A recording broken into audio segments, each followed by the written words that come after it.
என்னது, பால் கெட்டு போனால் சந்தோஷப்படுவீங்களா? ஆமாங்க, இந்த வீடியோ பார்த்தீங்கன்னா இனிமேல் பால் கெட்டு போனால் கண்டிப்பாக நீங்கள் சந்தோஷப்படுவீங்க. இந்த வெயில் காலத்துக்கு சீக்கிரமாகவே பால் கெட்டு போயிடுதுங்க. அப்படி கெட்டு போன பாலை வச்சு ஒரு சூப்பரான டிஷ் தான் நான் இன்னைக்கு செய்ய போகிறேன். அதுக்கு கெட்டுப்போன பால் எடுத்து ஃபஸ்ட்டு அடுப்பில் வச்சுருங்க. அடுப்பில் வச்சுட்டு அதை லோ ஃப்ளேமில் வச்சு இந்த மாதிரி லைட்டாக கிண்டி விட்டுட்டே இருங்க. நீங்கள் கொஞ்சம் மீடியம் ஃப்ளேமில் வச்சாலும் இவன் இப்படி கொதிச்சு வருவான். ஸோ நீங்கள் லோ ஃப்ளேமில் வைக்கிறதா பெட்டர். இல்லைனா இவன் தலையில் இப்படி தட்டி விட்டுட்டே இருக்கணும். இது நீங்கள் பக்கத்துலேயே இருந்து ரொம்ப பார்த்துக்கிற மாதிரி இருக்கும். ஸோ நீங்கள் லோ ஃப்ளேமில் வச்சுட்டு வேறு வேலை செஞ்சுட்டு இருந்தீங்கன்னா கொஞ்சம் பெட்டராக இருக்கும்.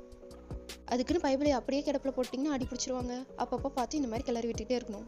பால் கொஞ்சம் நல்லா சுண்டி இந்த அளவுக்கு ஆனதுக்கப்புறம் நான் அதில் நாட்டு சக்கரை சேர்த்துறேன். நான் 1.5 லிட்டர் பாலுக்கு 1 கப் நாட்டு சக்கரை சேர்த்துருக்கேன். இந்த மாதிரி நல்லா கிளறி விட்டே இருந்துட்டா கொஞ்சம் நேரம் கழிச்சு இந்த மாதிரி நல்லா சுண்டி அது பால் கோவாக வரும். அவ்வளோதாங்க, நம்ம பைபிளில் ரெடி ஆயிடுச்சு. இப்போ இது வேறு ஒரு பாத்திரத்தில் மாற்றி நம்ம அதை ஆற வச்சிடலாம். இதை மட்டும் செஞ்சு சாப்பிட்டு பாருங்கள். அப்புறம் பால் கெட்டு போனால் மொதல் வேலையை இதுதான் செய்வீங்க. ஆனால் இது செய்யறதுக்கு கொஞ்சம் பொறுமை அதிகமாக தேவை.